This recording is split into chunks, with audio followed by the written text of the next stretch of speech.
Prime Minister, as you mentioned, the art form, we have these, I think it was even the Ghanaian minister mentioned having positive music only. And we are seeing that a lot of music that we have now with a negative influence, promoting different things. What are your thoughts on that affecting crime and particularly influencing our youth in the country? We even had one of our, an artist, be put off a flight, heading to a Caribbean island, and that's because of the music that he promotes. I believe it was Cayman 6 or something like that is his name. So what are your thoughts on that?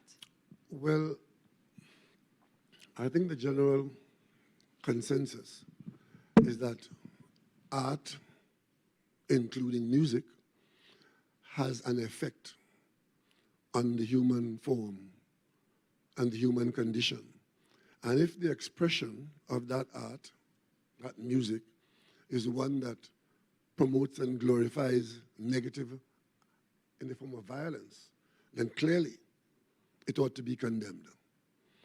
We discussed it at length, but we make a distinction between condemning it and banning it, because we believe that to talk about bans, to ban something, is simply to make it more attractive to those who would want to use it. And also ineffective in today's technological world. You can't ban something like that because you might say you don't want it on TTT, you don't want it in a public space, but social media will make sure it's available to all who want it. And that's one of the difficulties that the current world faces. There was a time if you say don't print it in the newspaper, that's the end of that. But now everybody's a publisher. So that is the dilemma that we are in.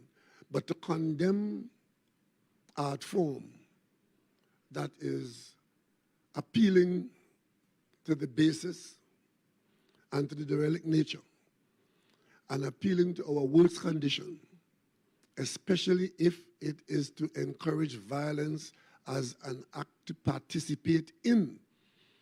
And of course, the denigration of women, as some of those lyrics are, then clearly we don't shy away from condemnation, while we do not think that attempting to ban, but we can restrict in public spaces and on public airwaves certain kinds of tasteless, so-called genre.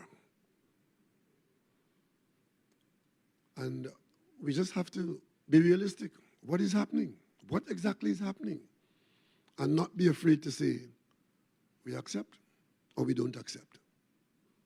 And that is why I'm saying that the contact and the engagement of young people where they are is now to be a priority for the Ministry of Education and the use of our facilities in positive contact. And also I would go further, that those who are in the music business, who understand that damage can be done there, they may be able to help with respect to put it simply, cleaning up the lyrics.